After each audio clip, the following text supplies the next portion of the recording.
जिंदगी एक हसीन किताब है, पर जरूरी तो नहीं कि इस किताब के सारे पन्ने हसीन हों। हमारे हिसाब से हों। अगर कोई ऐसा पन्ना आ जाए जिसमें राहतें ना हो, सुकून ना हो, शांति ना हो, तो सब्र करना। जिंदगी सड़क की तरह है, ये कभी भी सीधी नहीं होती। कुछ देर बाद मोड़ अवश्य आता है, इसलिए धैर्य के साथ चलते रहो। आपकी जिंदगी का सुखद मोड़ आपका इंतजार कर रहा है। मुश्किलें अगर दरवाजा खटखटाए तो कभी डरो मत, निडर होकर दरवाजा खोल दो, क्योंकि कामयाबी अपना भेष बदल कर ही आती है। याद रखना कि जीवन में खाली व्यक्ति ही सबसे ज्यादा दुखी होता है। अगर आप सीखना चाहो तो आपकी हर गलती आपको सबक देती है। नमस्कार दोस्तों, बोधी थिंक्स पाए यूट्यूब चैनल में आपका दिल से स्वागत है।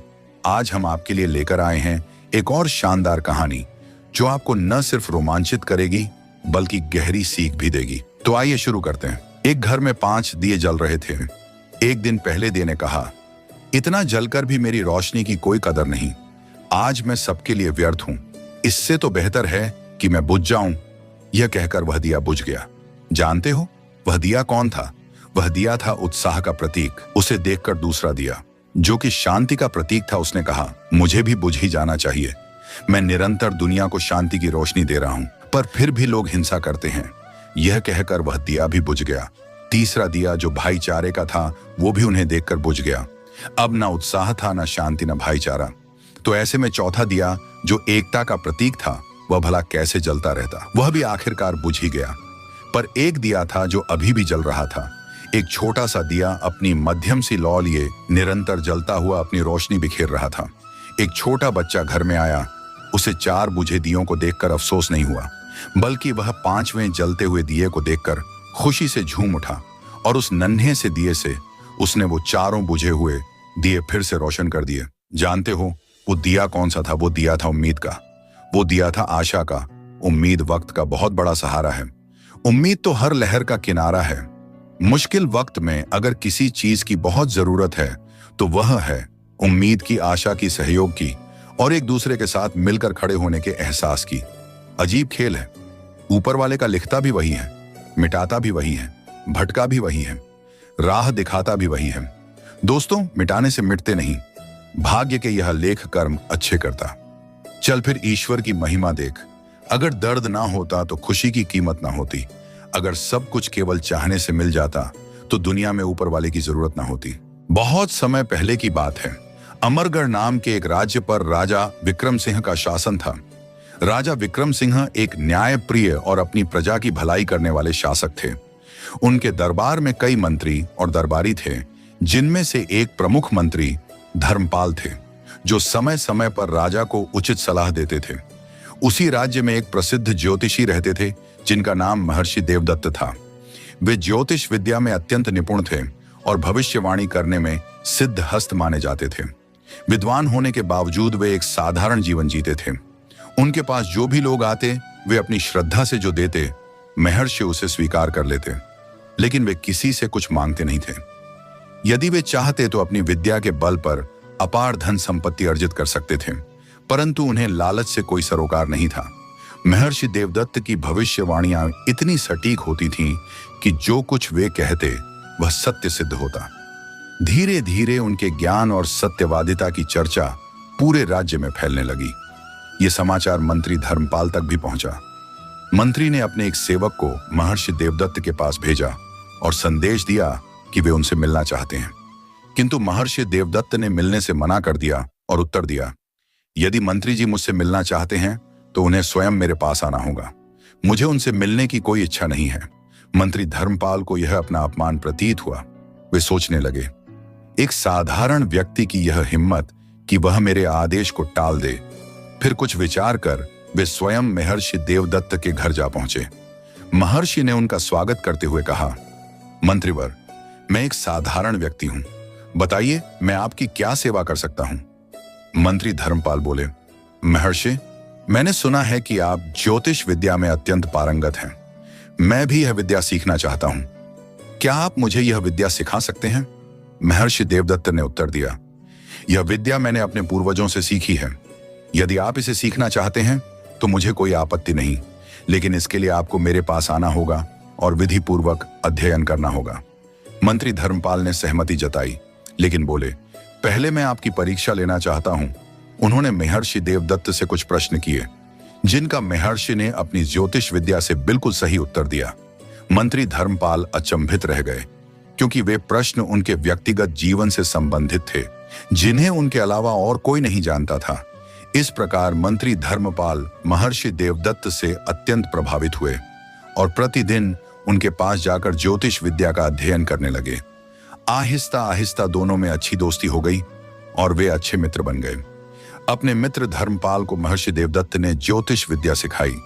मंत्री धर्मपाल अब ज्योतिष विद्या में निपुण हो चुका था और उसकी कही हुई बातें भी बिल्कुल सत्य सिद्ध होने लगी। एक दिन मंत्री ने सोचा, मुझे अपने मित्र महर्षि देवदत्त के भाग्य का भी हिसाब लगाना चाहिए। जब उसने गणना की तो उसे पता चला कि आने वाले 30 दिन महर्षि के लिए अत्यंत अशुभ और संकटमय हैं। यदि वे 30 दिनों तक घर से बाहर निकले तो उनकी जान को खतरा हो सकता है। यह देखकर मंत्री धर्मपाल चिंतित हो गया। उसे विश्वास था कि अब उसकी गणना गलत नहीं हो सकती। वह तुरंत महर्षि देवदत्त के घर पहुंचा और कहा, मित्र, अगले 30 दिन तुम्हारे लिए बहुत ही अशुभ हैं। कृपया इन 30 दिनों तक घर से बाहर मत निकलना। महर्षि देवदत्त ने स्वयं अपनी गणना की तो पाया कि यह भविष्यवाणी सही थी। सच में आने वाले 30 दिन उनके लिए अत्यंत कठिन हो सकते थे। मंत्री ने कहा, मैंने तुम्हें चेतावनी दे दी है, अब तुम अपना ध्यान रखना, हम 30 दिन बाद ही मिलेंगे। महर्षि ने उत्तर दिया, ठीक है, मैं 30 दिन तक घर में ही रहूंगा। उम्मीद है कि मेरी जान सलामत रहेगी, आगे जो ईश्वर की इच्छा। इसके बाद महर्षि देवदत्त ने अपने घर का दरवाजा बंद कर लिया और वहीं रहने लगे। एक एक करके 29 दिन बीत चुके थे। फिर 29वां दिन भी आ पहुंचा। अब महर्षि को संतोष हुआ कि अशुभ घड़ियां समाप्त हो चुकी हैं। 30वें दिन उन्होंने स्नान किया और यह सोचकर घर से निकले कि मंत्री धर्मपाल मेरे परम मित्र हैं, वे हमेशा मुझसे मिलने आते हैं, लेकिन मैं एक बार भी उनसे मिलने नहीं गया। मंत्री से मिलने की खुशी में वे यह भूल ही गए कि 30वां दिन अभी पूरा नहीं हुआ था और अशुभ समय अभी समाप्त नहीं हुआ था। वे खुशी खुशी मंत्री जी के महल की ओर रवाना हो गए। मंत्री के महल की तरफ जाने के लिए 2 रास्ते थे, एक तो मुख्य सड़क का रास्ता और दूसरा नदी के किनारे से होकर जाने वाला कच्चा रास्ता। महर्षि देवदत्त ने सोचा, मुख्य सड़क से जाने पर बहुत से लोग मिलेंगे और तरह तरह के सवाल पूछेंगे कि मैं इतने दिन कहाँ था, इसलिए बेहतर होगा कि मैं नदी के किनारे वाले रास्ते से जाऊं। वे उस कच्चे रास्ते से चल पड़े। चलते चलते दोपहर हो गई और सूरज सिर पर चमकने लगा। तभी उन्हें एहसास हुआ कि वे रास्ता भटक चुके हैं और एक वीरान जंगल की ओर निकल आए हैं। चारों तरफ गहरा सन्नाटा था। दूर दूर तक न कोई आदमी दिखाई देता था और न ही कोई जानवर। चलते चलते उन्हें एक पुराना खंडहर दिखाई दिया। महर्षि देवदत्त बहुत ही थकावट महसूस कर रहे थे। सोने लगा कि इस खंडहर की इमारत में जाकर कुछ देर आराम कर लूं। यह सोचकर वह खंडहर के अंदर गए। अंदर पहुंचकर उसने देखा कि एक जगह पर 7 बड़े बड़े संदूक रखे हुए थे और महर्षि देवदत्त को जिज्ञासा हुई कि इन संदूकों में क्या हो सकता है। उसने तुरंत एक पत्थर लेकर संदूकों के तले तोड़ दिए।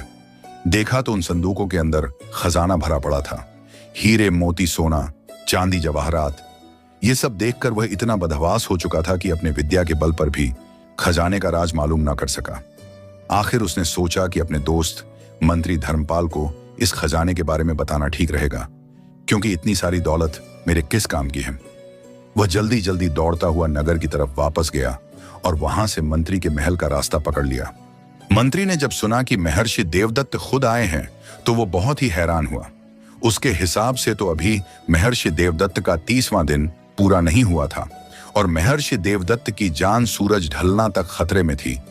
वो तुरंत महर्षि देवदत्त को महल के अंदर बुलाया और बोला, आपने क्यों तकलीफ की?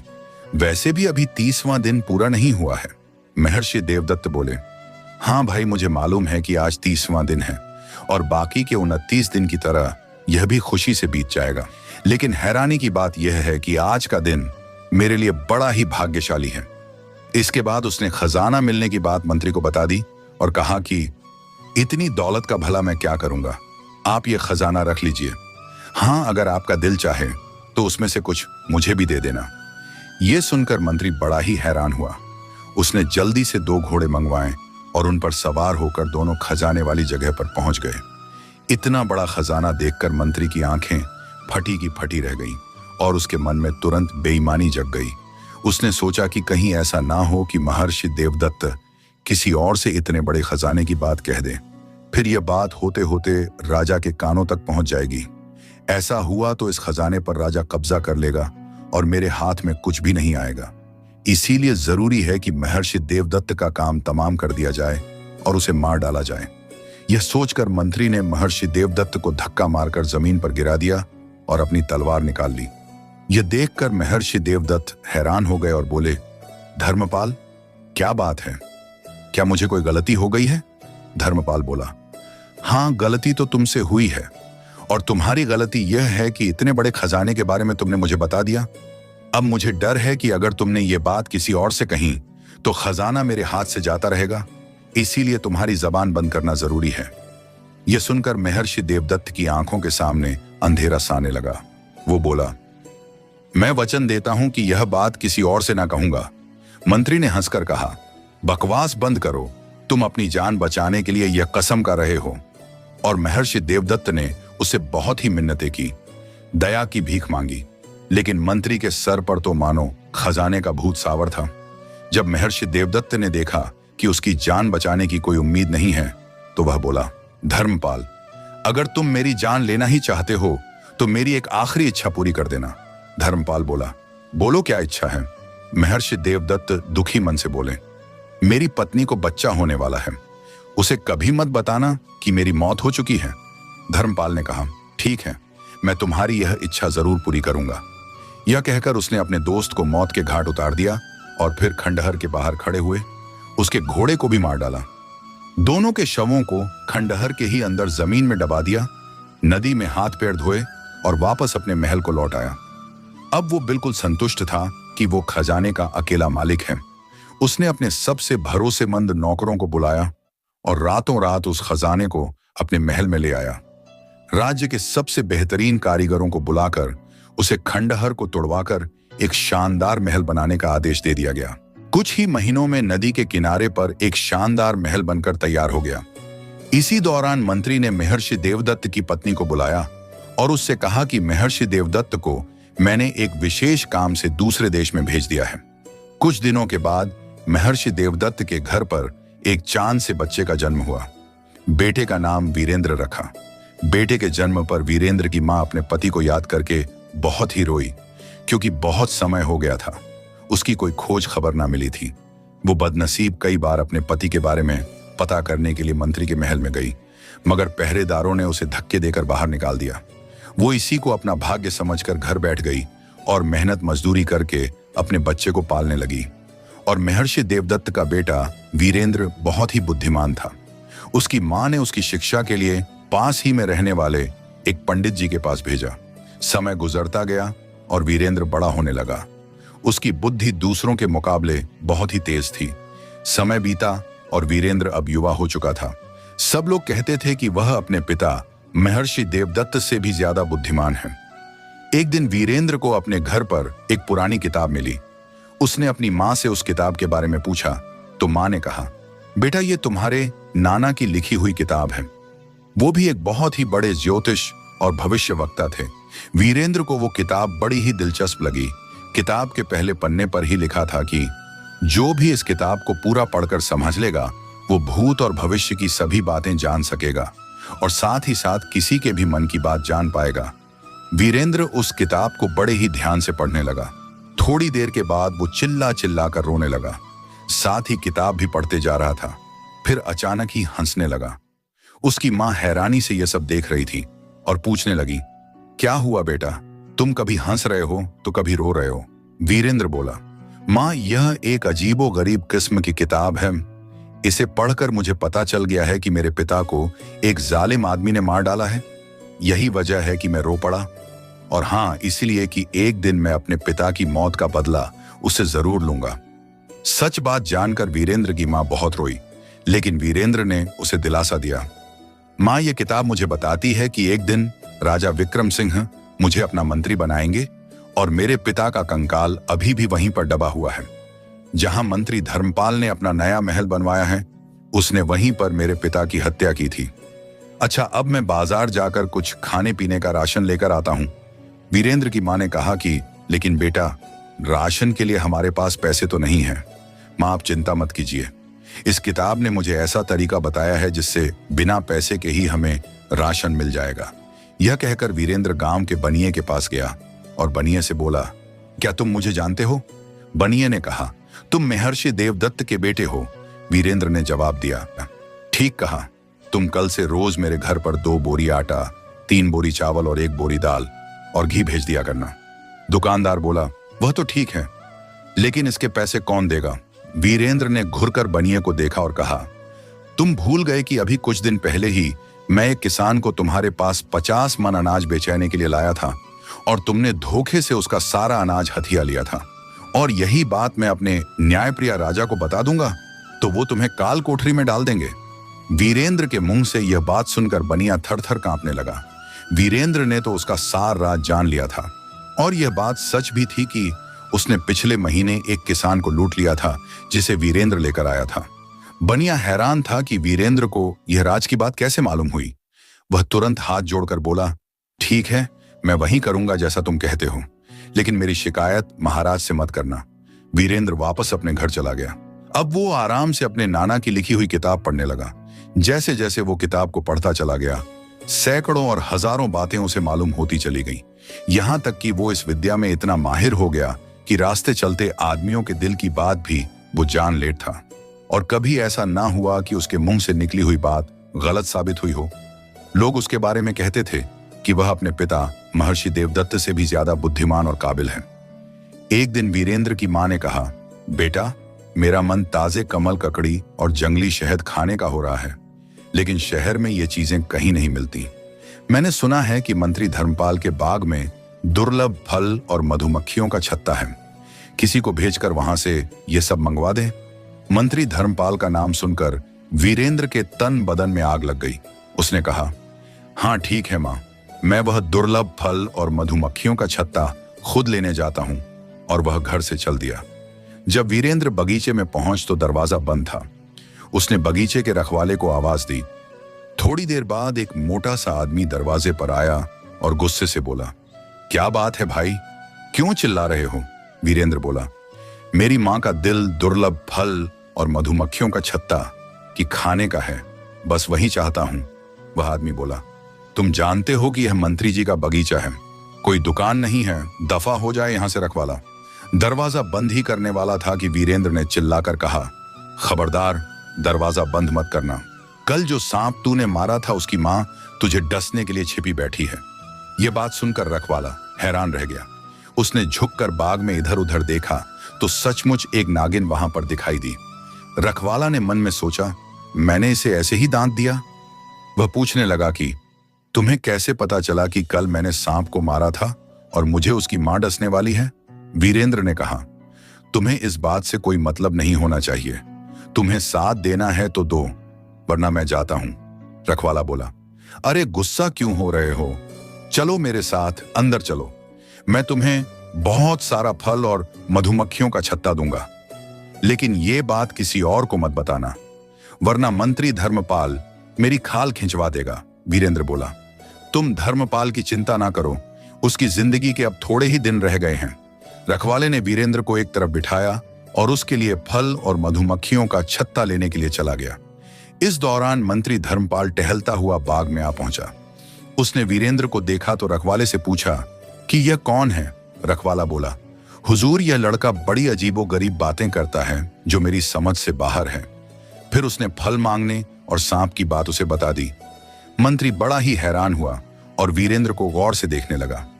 उसने रखवाले को वहां से जाने के लिए कह दिया और वीरेंद्र से पूछा, लड़के तुम कौन हो? तुम्हारा नाम क्या है? तब वीरेंद्र ने जवाब में कहा, मेरा नाम वीरेंद्र है और मेरे पिता महर्षि देवदत्त हैं। महर्षि देवदत्त का नाम सुनकर मंत्री कांप गया।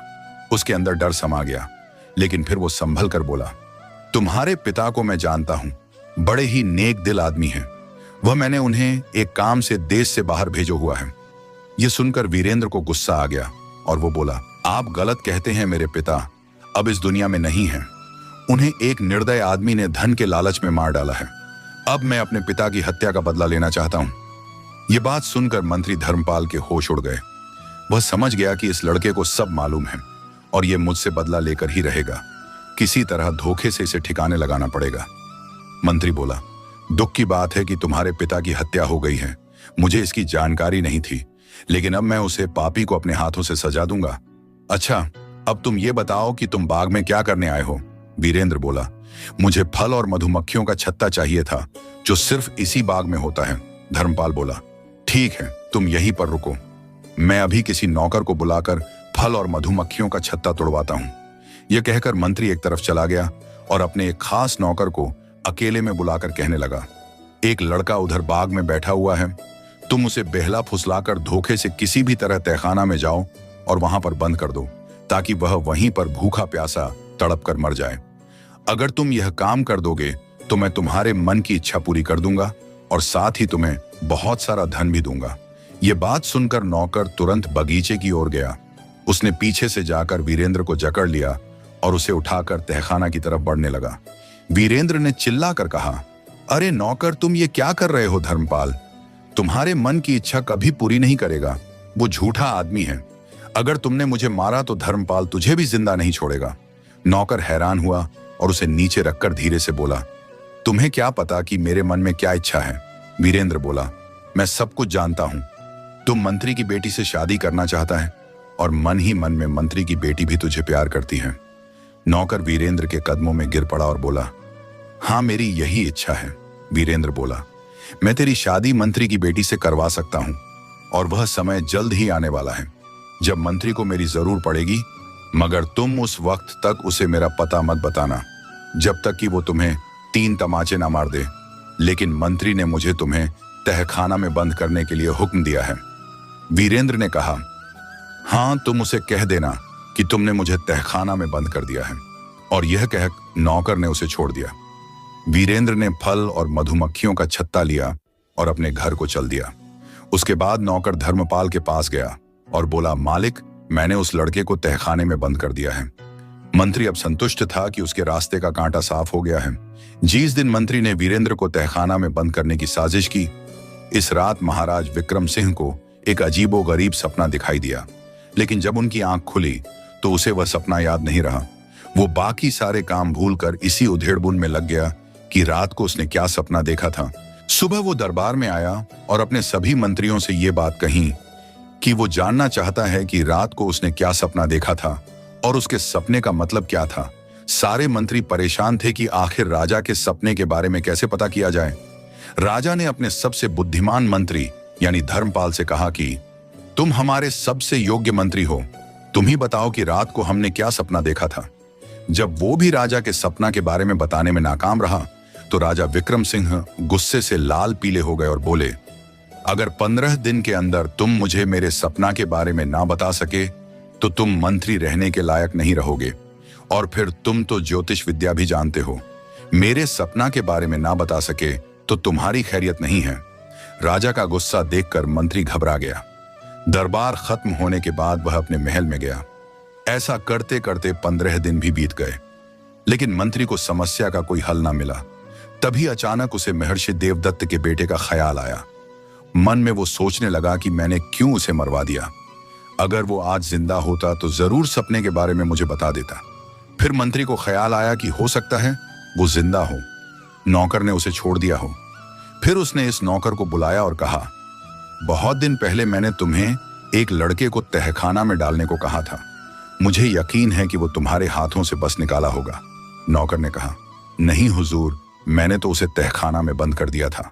अब तक तो उसकी हड्डियां भी गल गई होंगी। मंत्री आज बावला हुआ और नौकर को एक के बाद एक 3 तमाचे मारने लगा और बोला, तू झूठ बोलता है, सच बता। नौकर बोला, मालिक, सच बात तो यह है कि वह लड़का जिंदा है। मंत्री यह बात सुनकर खुश हुआ और बोला, यह बात तूने पहले मुझे क्यों नहीं बताई? नौकर बोला, हुजूर, यह बात मुझे इस लड़के ने कही थी कि जब आप 3 तमाचे मुझे मारे तभी मैं आपको सच बताऊं। मंत्री ने कहा, ठीक है, अब तुम जाओ और वीरेंद्र को लेकर आओ। नौकर तुरंत वीरेंद्र के घर पर गया और उसे लेकर मंत्री के पास आया।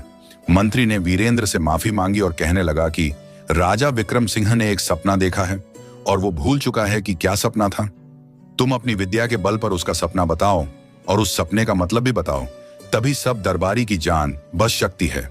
वीरेंद्र ने कहा, ठीक है, अगर यह बात है तो कल आप दरबार में राजा से कहिएगा कि आपका एक शिष्य राजा के सपने के बारे में बता सकता है, और फिर दरबार में मुझे बुला लीजिएगा। मैं वहीं पर राजा के सपने का राज बता दूंगा। इस समय मुझे अब जाने दीजिए। मंत्री बेचारा क्या करता, वह इस बात पर राजी हो गया।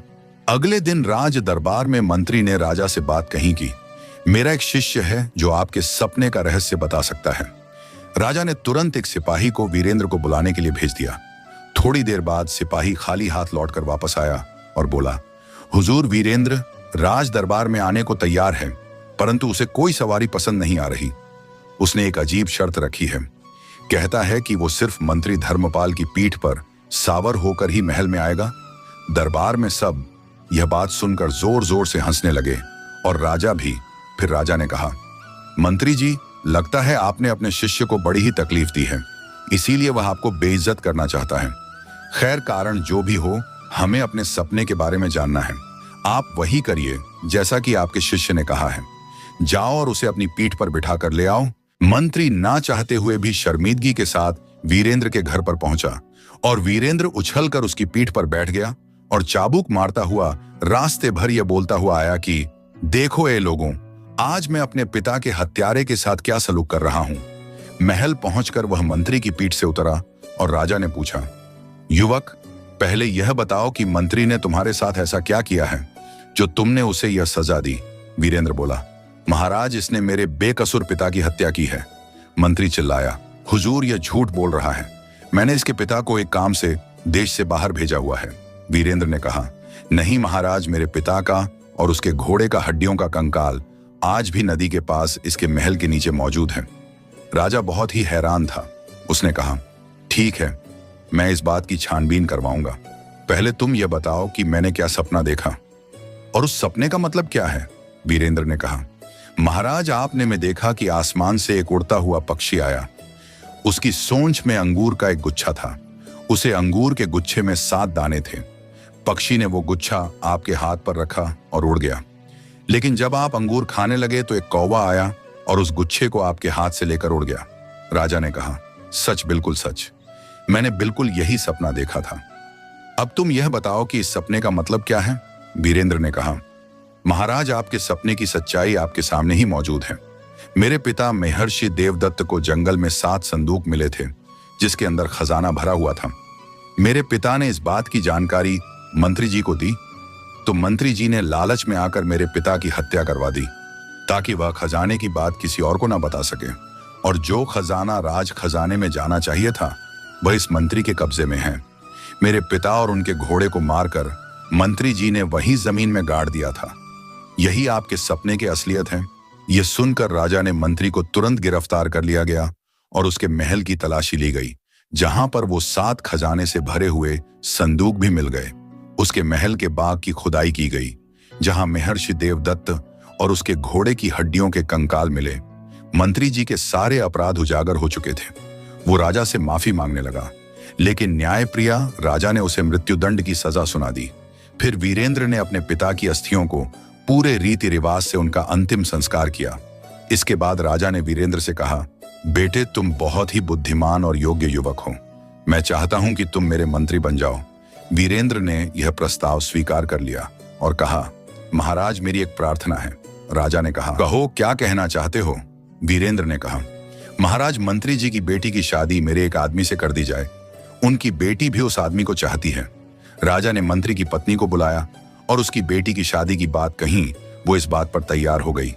फिर मंत्री की बेटी की शादी उस नौकर के साथ कर दी गई जिसने वीरेंद्र को तहखाना में डालने की बजाय छोड़ दिया था। वीरेंद्र ने अब अपने पिता की हत्या का बदला ले लिया था और वो महाराज विक्रम सिंह का एक मंत्री बनकर अपनी मां के साथ एक शानदार महल में रहने लगा और एक अच्छा जीवन बिताने लगा। वीरेंद्र ने अपनी बुद्धिमानी और साहस से अपने पिता की हत्या का रहस्य उजागर किया और अन्याय करने वाले मंत्री को उसकी सजा दिलवाई। राजा विक्रम सिंह की न्यायप्रियता ने साबित किया कि अपराधी कितना भी शक्तिशाली क्यों ना हो, सच्चाई एक न एक दिन सामने आ ही जाती है। वीरेंद्र को उसकी योग्यता का उचित सम्मान मिला और वह राजा का मंत्री बना।